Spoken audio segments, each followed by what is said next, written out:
presidente que no fue electo y que tuvo que asumir el cargo ante la renuncia de su antecesor, la crisis de la corrupción, la disolución del Congreso y ahora una pandemia. ¿Cuáles son las crisis que Martín Vizcarra tuvo que afrontar en 2 años de gobierno? Tras la renuncia de Pedro Pablo Kuczynski, Martín Vizcarra asumió el cargo el 23 de marzo del 2018 en medio de una crisis política.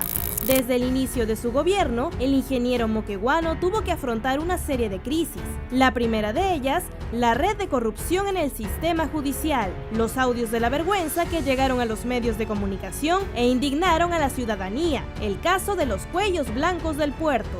Si ayer fue un Vladivideo, hoy son los audios que nos regresan a ese momento y nos muestran lo más vulgar de la corrupción.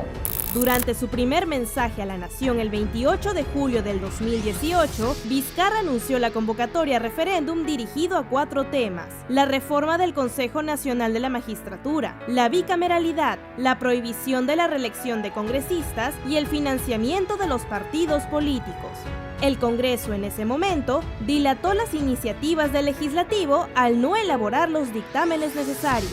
No fue hasta octubre que el legislativo aprobó el referéndum por unanimidad, siendo todos los temas respaldados por la ciudadanía, exceptuando el de la bicameralidad, por una distorsión de la naturaleza de la propuesta original. Tras ello, se creó la Junta Nacional de Justicia, un reemplazo del Consejo Nacional de la Magistratura. Entre otros escándalos, Vizcarra tuvo que lidiar con la fuga de César Inostroza y las cuestionadas decisiones de Pedro Chávarri, uno de sus principales detractores, de destituir a los fiscales encargados de la investigación de los casos de corrupción de Odebrecht y OAS.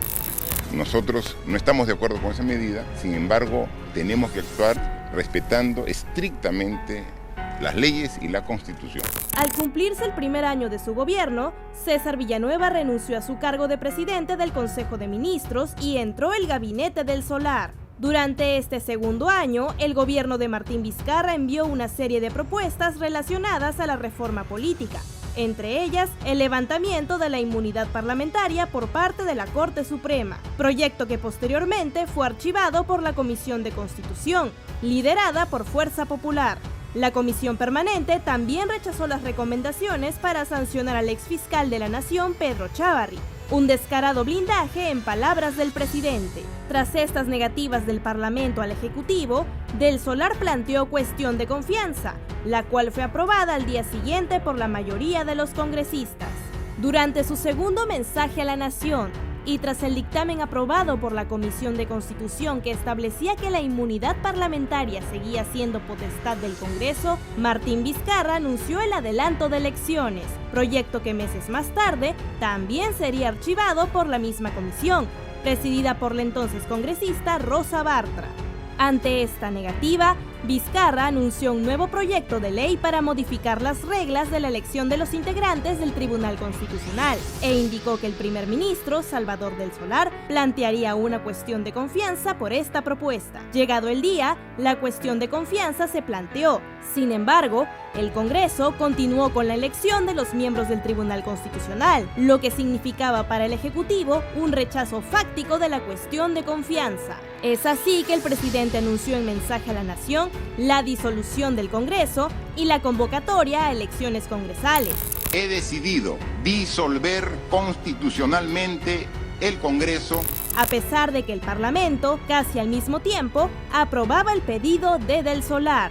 Esta decisión fue acompañada de acusaciones y demandas en contra de Vizcarra por parte de la oposición, quienes sostenían que la medida era inconstitucional.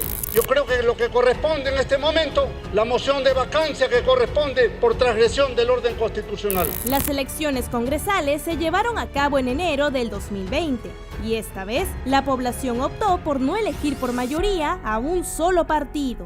Meses más tarde, la noticia de una epidemia de coronavirus originada en China cobraría más fuerza alrededor del mundo. No sería hasta el 6 de marzo que el presidente Martín Vizcarra, en un mensaje a la nación, anunciaría el primer caso confirmado de COVID-19 en el Perú.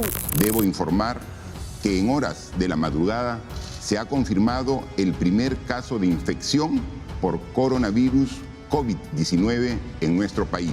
La pandemia llegó a nuestro país 3 meses después de su descubrimiento en Wuhan, China, y para evitar altos números de infectados y fallecidos, como ocurre ahora en Asia y Europa, el Ejecutivo empezó a tomar medidas para frenar su expansión en territorio peruano.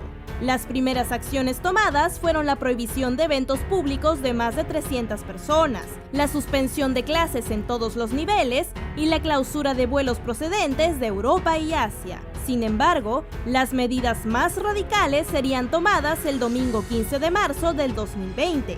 En mensaje a la nación, el presidente Martín Vizcarra declaraba al país en estado de emergencia, medida que implicaba el aislamiento social, el cierre obligatorio temporal de establecimientos que no brinden productos de primera necesidad y medicinas, la restricción de tránsito de vehículos particulares y finalmente toque de queda a partir de las 8 de la noche hasta las 5 de la mañana.